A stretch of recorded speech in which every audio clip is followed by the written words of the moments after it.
Beyond Capital Ventures, we invest in emerging markets, as you mentioned, but we view ourselves as an impact venture capital fund that invests in need to haves, healthcare, financial inclusion, as well as agriculture, primarily led by conscious leaders.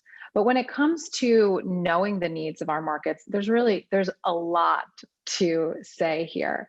First and foremost, we know that 1 billion people between the 4 countries where we invest, India, Kenya, Tanzania, Rwanda, Uganda, that's 5 countries. Tanzania is a smaller allocation. But we know that 1 billion people lack access to basic goods and services. When we account for population growth, that number very quickly goes to 1.7 billion by 2030. To unpack that, we know that 800 million Indians lack access to affordable healthcare, so the markets for healthcare access are quite large. We also know that 81% of East Africans lack access to basic sanitation.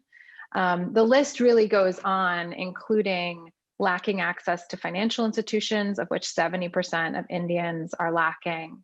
And the fact that there's also a demand for these goods and services. So basic needs consumers are spending over 50% of their income on essential goods and services. And so when we kind of size the market, we really see a tremendous opportunity to provide access, to build innovations around healthcare, financial inclusion, agriculture sectors in order to meet the needs of the consumers. And that's really how we designed our investment thesis. I like to say that we are not an investor that's chasing trends.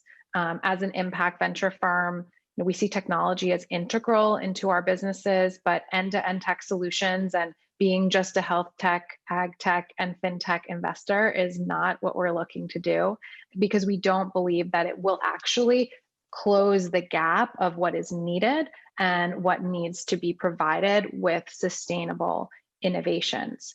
What we're really looking for is to find a way to fund that capital gap. And I know we'll be talking about that a little bit more.